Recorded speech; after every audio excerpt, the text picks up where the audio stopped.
Hey, Eric. Hey, Aaron, you'll never guess what I got in the mail today. Okay, hit it. It's the new issue of The Atlantic. Hey, you actually have a physical copy.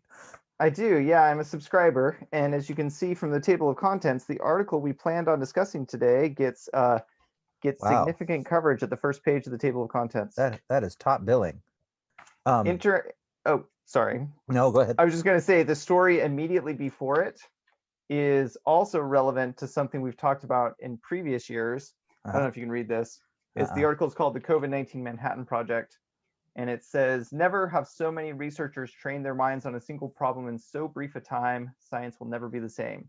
We had an episode in which we discussed that also. That's fantastic. Yeah. After the show, I'm gonna read that one. I'm pretty impressed by the Atlantic, even though I didn't know much about them until we decided to do a show on this topic. Well, I wouldn't feel bad. They've only been around for like 200 and almost 70 years. Now I think you're making fun of me. Tell me about them. Tell me more. Well, I didn't look them up on Wikipedia or anything, but if I remember correctly, they began as a abolitionist, like a pro-abolition magazine, Yeah. and they have been publishing ever since 1857, which it says right on the cover, established 1857. They've been around a long time, Where's and they the are host? one of America's premier magazines. Like whether America's premier magazine is the Atlantic or the New Yorker or something else is a matter of opinion for East Coast athetes to debate. But it's a Excellent. good magazine. It's a good magazine. I And love since I having get the an debates. educator discount, I am very pleased to be a subscriber. Well, rather than doing, oh, happy holidays, Merry Christmas, by the way. Same to you. We're recording this on the 23rd, right at the end Joseph of the Smith's evening. birthday, no less. Yeah, that's great. 215th, if I remember right. Or 230th? Yeah, that would be right. 215th. Yeah, Yeah. 1805. Um, we decided instead of doing a David O. McKay thing, we'd do a McKay Coppins thing. And it's really relevant because the title of our book, of course, is David O. McKay and the Rise of Modern Mormonism. And this article in the Atlantic by McKay Coppins is largely about like, okay, well, what's the next step for modern Mormonism? Where are we going next? And so about halfway through our David O. McKay season, it seems like actually a pretty good question for us to consider anyway, even if McKay Coppins didn't just throw the question into the zeitgeist. Right, which means time ghost. Means time ghost? Yeah, zeitgeist. Oh, does it really? I just Oh, learned that that's recently. so fun. I love that. The name of the article is The Most American Religion by McKay Coppins. Came out on December 16th, 2020. And I wouldn't say that it's gone viral, but among Mormons, it's like picked up some steam, and it Yeah, is in the Atlantic, and it's being seen nationwide, right? right.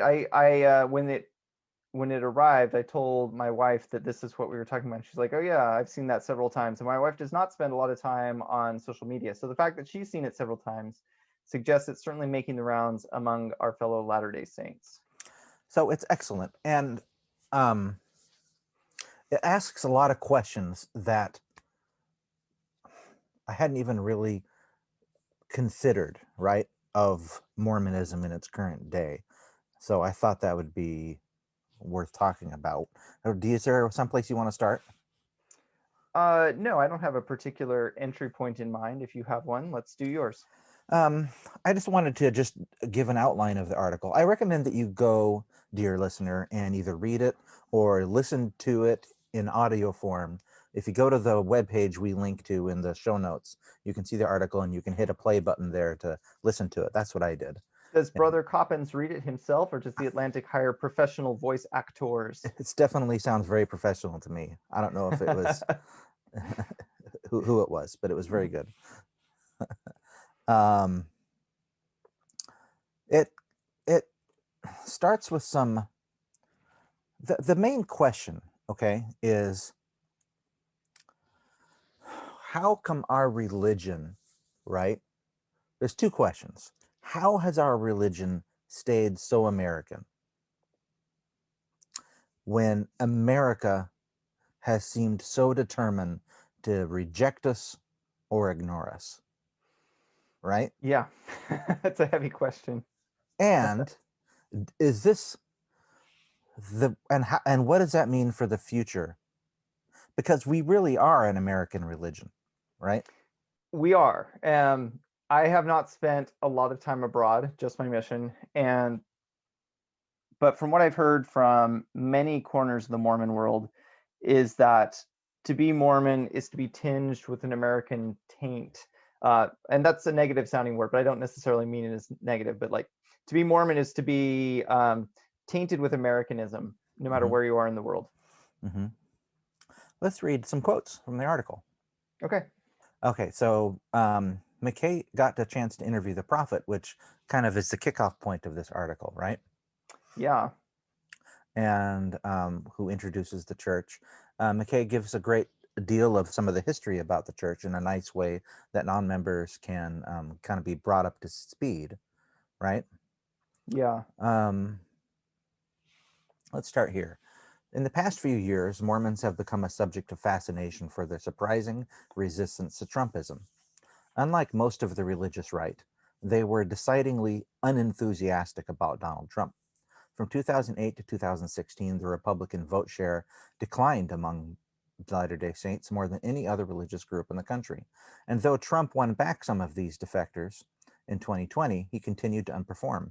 Joe Biden did better in Utah than any Democrat since 1964, and Mormon women likely played a role in turning Arizona blue.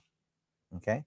Scholars have offered a variety of theories as to explain this phenomenon: that Mormon communities are models of connectedness of trust, that the church's unusual structure promotes consensus building over culture war, that the faith's early persecution has made its adherents less receptive to nativist appeals. Nelson attributes these qualities to the power of the church's teachings. I don't think you can separate the good things we do from the doctrine, he tells me. It's not what we do, it's why we do it. All right, here's the point I wanted to get to. As a lifelong member of the faith, I can't help but see a more complicated story. Mormons didn't become avatars of a Norman Rockwellian ideal by accident. We taught ourselves to play the part over a centuries-long audition for full acceptance into American life. That we finally succeeded just as the country was on the brink of an identity crisis is one of the core ironies of modern Mormonism. Yeah, this is the story we're hearing played out as we go through David O. McKay's ministry. Is we're seeing Latter-day Saints become prototypical Americans in real time as we read that book, and he goes on to talk about in 2012 when Mitt Romney was running for president, and that was around the time we've talked in the past about books like that cover how Mormons were described as a separate race and so forth. And that's when a lot of that stuff peaked. Like just as Mitt Romney was too white to be president, um, Mormons had finally succeeded in being as white as possible, and then all of a sudden that's not the right thing to be anymore. I feel like this sounds like a high school movie. Try so hard to be popular, and then the prom rolls around, you realize that it wasn't even the right thing to be. Let's break the thesis statement down into two components, right? The first is that the first is this craving. He uses the word craving later of acceptance in American culture of Mormonisms, right? And I thought that usage of the word was really poignant because I feel the echoes of that craving in my own life as a member of the Church of Jesus Christ of Latter-day Saints, but also in living in a community that is very much not Mormon, right? Yeah. I went to a dinner, right, with a bunch of coworkers from outside the country, and it was great, and we're having a good time, and somehow Mormonism came up, right? And they were talking about it for some reason, and I mentioned, oh yeah, I'm a Mormon, and the table just went quiet, Uh-huh. right? The conversation evaporated, and you could have heard a pin drop, and it was as if I had grown an extra head on my shoulder. Right? And one of the Yeah. guys said, I did not expect that. And so not and I really didn't feel very accepted at that moment. Um, and it's a lot better than it used to be. I mean, McKay starts with the earlier parts of the church where we were essentially just killed a lot. Yeah. I mean, it's a relatively brief period compared to how long other groups of people have been killed, but you don't readily forget something like that just because it only lasted a couple decades. I had a similar experience to yours. I was department chair, and so the department was going to be my room. And one of my colleagues arrived before everyone else, and I don't remember how it came up, um, but it did come up that I was a Latter-day Saint, and it stunned him because he had no idea that he had ever met a Mormon in his entire life. All he knew about Latter-day Saints comes from John Krakauer's book Under the Banner of Heaven, which is about polygamists and fundamentalists and murder and intrigue in the FBI, which is a book he had taught in San Francisco at his previous employment. And it, I mean, it was fine because we already had a good relationship, and I think he will, like, his set of assumptions has changed, but it definitely took a while for him to reprogram all his understandings. And that gets to one of the points that McKay makes in the article is that, or he doesn't make it himself, he quotes a number of experts who make this point, that Mormons are one of the groups that it's totally still okay to dislike, whether you're on the right or the left. No matter who you are, we are an okay group to think less of. And that comes down to, you know, this whole craving, like when you feel keenly being left out, you just want to belong. And I think that's part of the reason this article has been so popular is like the exact same points could have been made by a non-Latter-day Saint writer who did solid research, but having it told from a Latter-day Saint's point of view made it resonate in a way I don't think it could have otherwise. It's so funny. This article hit me in the center of my being, right, in a way that I didn't expect because of exactly what you've described, right? This longing. Let's read what he says, right? So he's talking about how when he was a kid, right, he tried to cultivate a reputation that sanded off the edges of my orthodoxy, he says, right? He's Mormon, but he's cool. He says, I didn't drink, but I was happy to be the designated driver. I didn't smoke pot, but I would never narc. All this posturing could be undignified, but I took pride in my ability to walk a certain line. Unlike my co-religionists in Utah, where kids went to seminary in the middle of the day at church-owned buildings next to the high schools, I was one of only a few Mormon kids in my town. If my classmates liked me, I reasoned, it was a win for Mormons everywhere. In the pantheon of minority religion neuroses, this was not wholly original stuff, but I wouldn't realize until later just how deeply rooted the Mormon craving for approval was. Where does this craving come from, Eric? So, yes, we kind of have a religious PTSD from persecution from polygamy, right? And right, what are the symptoms of PTSD? You've experienced some kind of trauma, right? And you just are just trying to avoid any situation, right, that would reproduce that trauma, right? And you, like, as a religion, I think this really is applicable, right? We got so persecuted, and I don't want to say that we didn't deserve maybe some of the Well, no matter what you deserve, you never deserve to be murdered. right, I guess that's the better way to You say it. never deserve to be raped and pillaged, no matter how annoying you are. Yes, we maybe there could have been some better community building. But yeah, Yeah. the response was I mean the response was an extermination order, right? Yeah. But for some reason we craved to be American, right?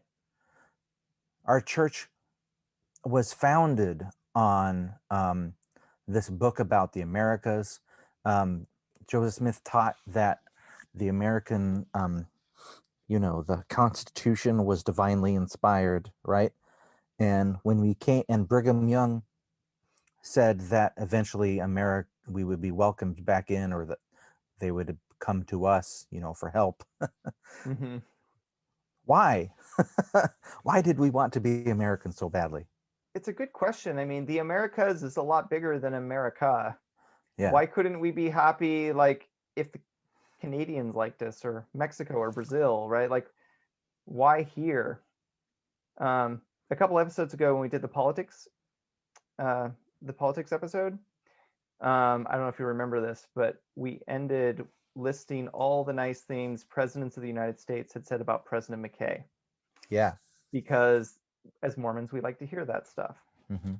Um, and this whole need to be outsiders but liked outsiders is really deep. Right now, my in-laws are in the process of moving to Utah, and they've tried to talk us into joining them. But we feel very strongly against raising Mormon kids in Utah. It feels like the wrong place. Like, if you want to raise good outsiders, you can't raise them where they're insiders. It doesn't Hmm. work. It just feels deeply wrong to me to raise Mormon kids in Utah. Which, sorry, I don't know how much of our listenership is Mormons in the Mormon Belt, but it just doesn't feel like the right way to do it.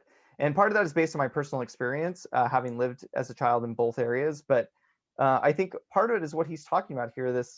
Um, this when he talks about, like, unlike my co-religionists in Utah, where kids went to seminary in the middle of the day, right? Um, I was one of the few Mormon kids in my town. If they like me, it was good for Mormons. Um, that is a huge part of my identity, is to be the light on the hill, to be the salt, to Yeah. be in the world but not of it. This is core to my identity as a Latter-day Saint. You can't make me part of the majority and have me still feel like a Latter-day Saint in quite the same way. I'm in the ward mission. So what that means is that my calling in the church is to figure out ways to help missionary work, right? Mhm. Now, I got that calling after we started this podcast, so it's not related. And one of the things that we've been discussing is social media, right? Mhm. And how to be LDS online, right?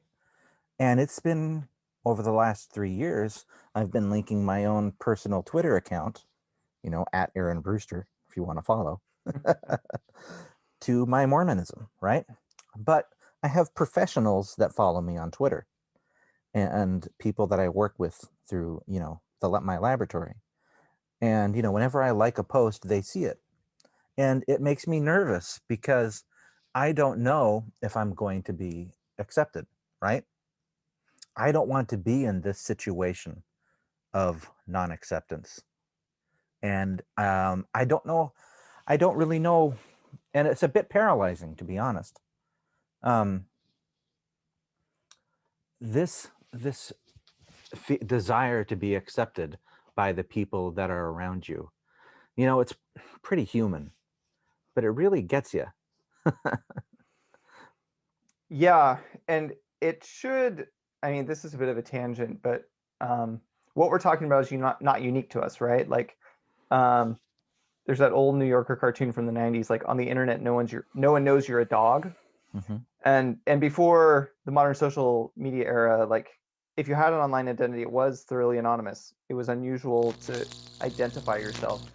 But now people's identities are, I mean, you can still be anonymous online. It's not that hard, but um, your identity is more likely to be attached to your online identity. And so you can't pretend not to be, say, a racial minority or a religious minority quite as easily. And what if, or like being gay, for instance, online, right? Like, are you going to be out? It's a hard thing in real life. It's a hard thing online. Making that transition from in the closet to out of the closet. But what if you're like, then you get to be like, what if you're a gay Latter-day Saint? Then you're like a minority within a minority within, you're like Russian nested dolls of minorities, and trying to figure out how all these different levels of your online society will judge you and treat you. And I think it's really important online to err on the side of kindness at all times, because we're all negotiating identity in some way, and navigating and, like, enforcing borders is not necessarily the right thing to do. Like, Christianity is going to come in really handy here. Just love your neighbor. Eric, I agree with you 100%, but I have to confess that I'm a little tired of it. Of what? Of being afraid of not fitting in, right? It gets old. Let's read. Let's talk about the Mormon musical, Oh, the Book of Mormon.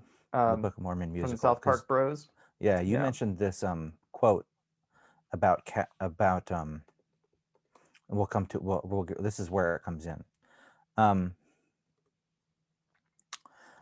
We have before in the past talked about the South Park episode of Mormonism, and I think highly recommended it, both of us. No, I didn't. You didn't. I have not seen it. I've seen bits of it. Like, I just don't find them funny. So, Okay, well, I have highly recommended it. yeah. I think it's really funny. It's the only South Park episode I like. I've not seen more than 10, and it was, it was sardonic, and it made fun of us, but it didn't do it like the Book of Mormon musical did. Mm-hmm. Let's quote McKay again. Co-written by South Park's creators Matt Stone and Trey Parker, the show skewered Mormonism with gleeful profanity and depicted its adherents as simpletons. My initial reaction, again, this is McKay, after listening to the soundtrack was exasperation that this was how affluent theater goers were being introduced to my faith. But I also felt compelled to be a good sport. And then he talks about how, the entire church tried to be a good sport about it. To the point, and the creators knew this was going to happen, right? Yeah. One of them says, "Trust us, they're going to be cool," referring to the Yeah. Mormons. They'd said Right? that before about the South Park episodes. They grew up with Mormon kids and they knew that we're nice. Right? Okay. So I remember being delighted by the church's response. Such savvy PR, such a good-natured gesture. See, everyone, we can take a joke. But then I met a theater critic in New York who had recently seen the musical. He marveled at how the show got away with being so ruthless towards a minority religion without any meaningful backlash. I tried to cast this as a testament to Mormon niceness. And just pause for a minute. I'm going to express some frustration here very quickly, but I want it to be clear that I am a good sport as well. The critic was unconvinced, he says. "No," he replied, "it's because your people have absolutely no cultural cachet." Okay, and then Yeah. I googled what cachet meant.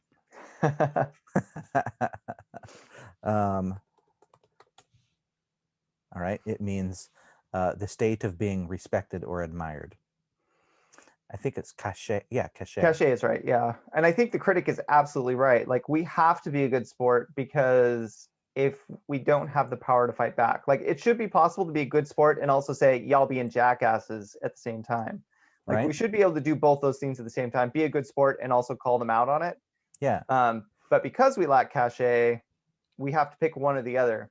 And if we say you're not being nice, then we come off as whiny because nobody cares what we think. Listen, I'm going to be Or whiny. I'm really tired of the Book of Mormon musical, right?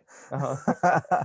I'm really tired of having to feel like my Mormonism, like I can't be proud of it and not just be Mormon online, right?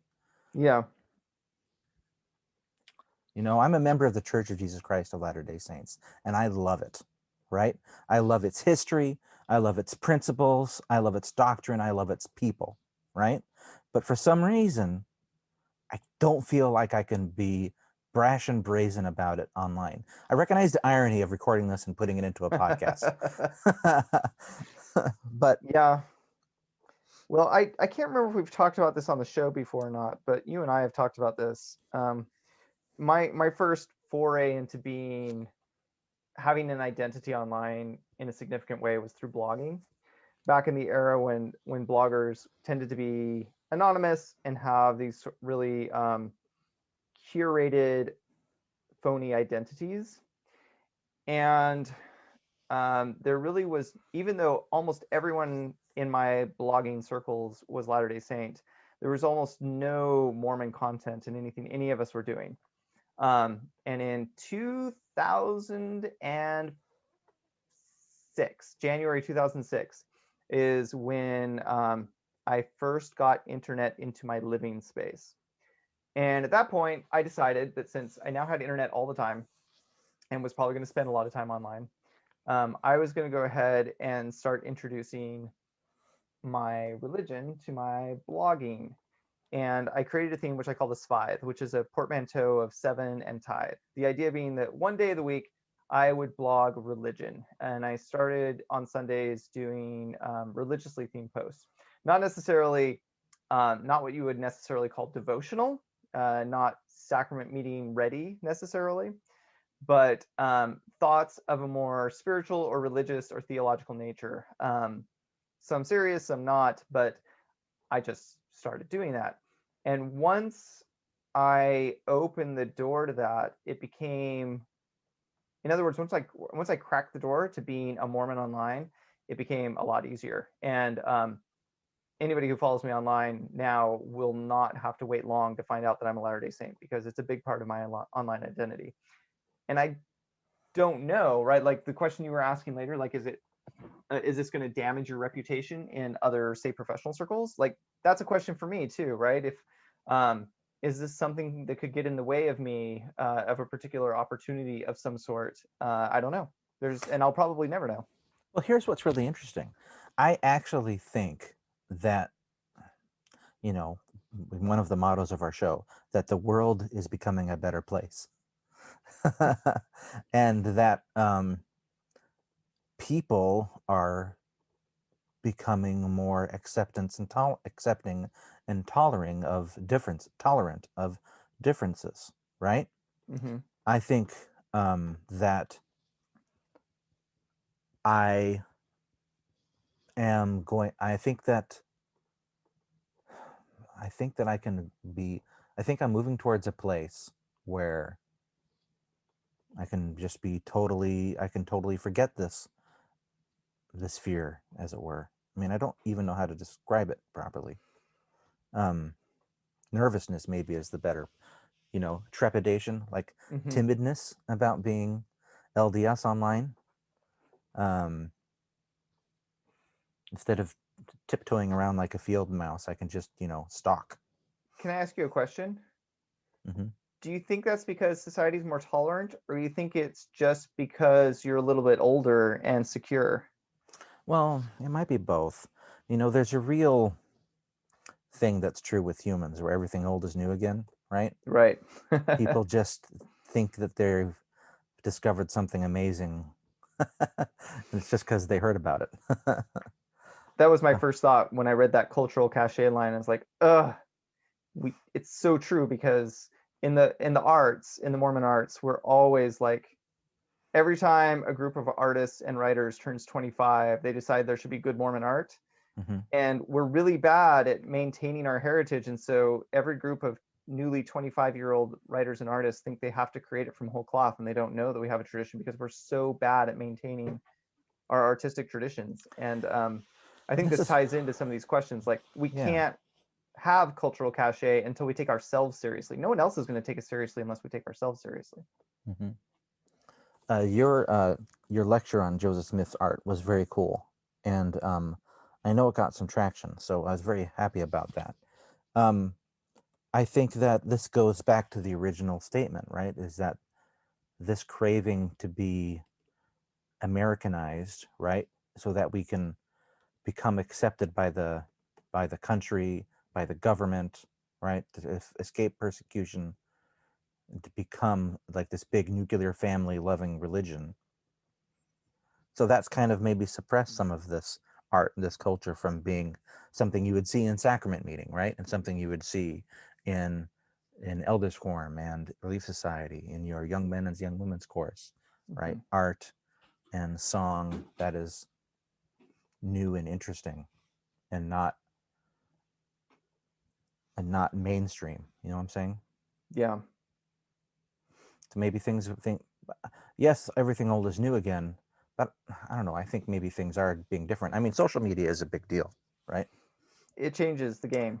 As opposed to in the past from 20 years ago, the art and history being available only through books that, may not even be available in your local church meeting house, right? To Yeah. now you can just find things online. It makes a big difference. Yeah. This is a bit meta. Um, so forgive me if you don't want to go down this road, but um, social media is an interesting phenomenon, right? Because we can all share with each other equally. In theory, it is as easy to see something I tweet as something President Nelson tweets, right? In theory. Um, Maybe not in how it actually plays out, but in theory, that's true. We all have equal access to the space. Um, and but that can create a lot of noise too.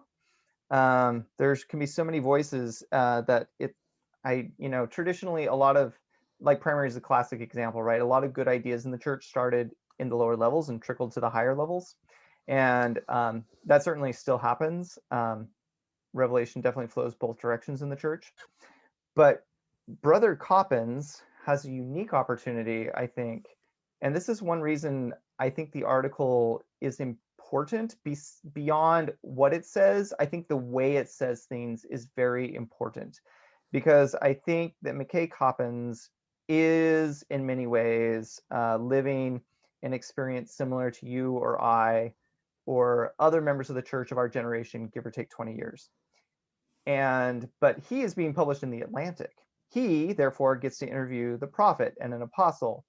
Um, and he will be read by a large number of people both inside and outside of the church. And therefore, the way he phrases things and the way he describes things can have a bigger impact on the way people think about it. And I mean both people like you and I, but also people at the top. Like he has a way to share, for instance, the experiences of Black Latter-day Saints and why they feel the church still needs to make amends for the race policies in a way that could potentially be really threatening to church leadership or very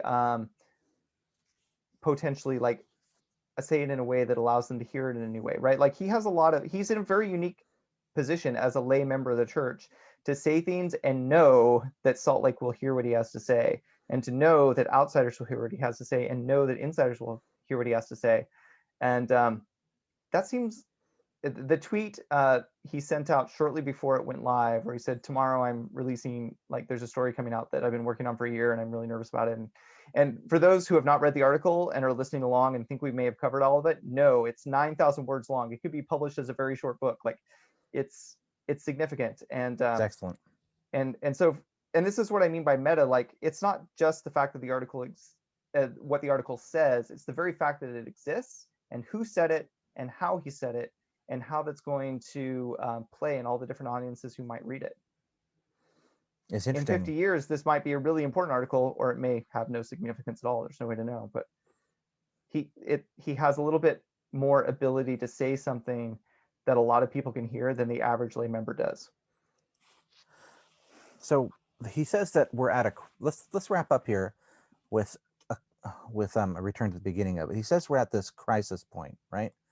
We have been rejected in the past. We struggled to become accepted, and just as we really are becoming more accepted in in America and in the rest of the world, um, there's this identity crisis that's happening, right? Yeah, in America specifically. Mm-hmm. So, what does this And, mean for Mormonism? well, let's explain a little bit more what he means by identity crisis. Um, but to oversimplify it, let's just say the identity of America up until recent times was it's good to be white, rich, and in power. And now we're not 100% sure that that is really the right. Um, that's right? Like, why should those things be more important than any other attributes we as Americans might have? And we've worked really hard to fit into those categories, and now America's not sure that those things deserve the um, the pedestaling the pedestal that they've been put on.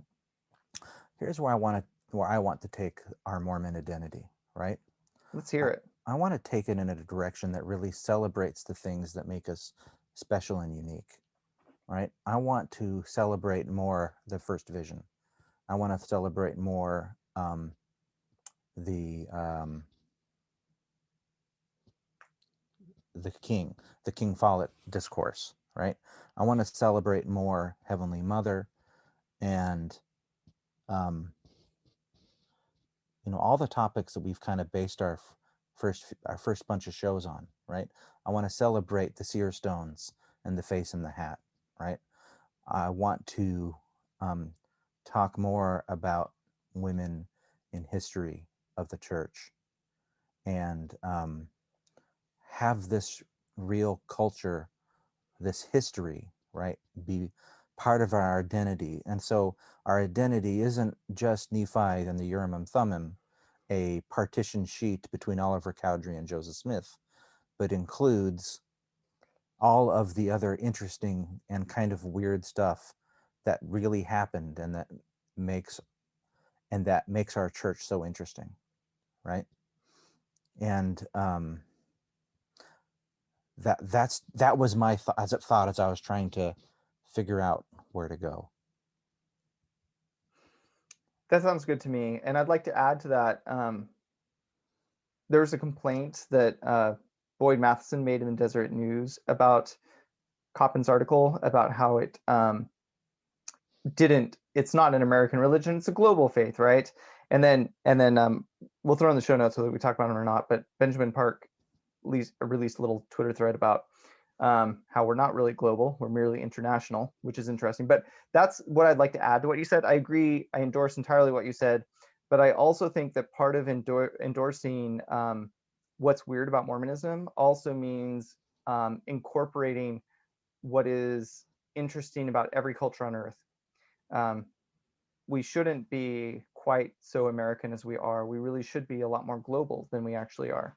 And I do think we have that goal. I think we're nervous about it though, because it's a little dangerous. It's stepping into the fog a little bit. And as American Mormons, we, I think, are maybe a little too comfortable in where we are, and we should embrace even a little bit more weirdness to incorporate the rest of the world and all our fellow Latter-day Saints all over the place and everything they have to bring to us. Okay, so here's our request for our listeners. In the Twitter thread that we always post, so at Face and Hat on Twitter, it's really the best place to get in contact with us. Send us non-American Mormon-based podcasts, Oh, if you know of any, that'd be great. and let Even if us they're know. not in English, because just because we don't understand them doesn't mean we're not interested in sharing them with others.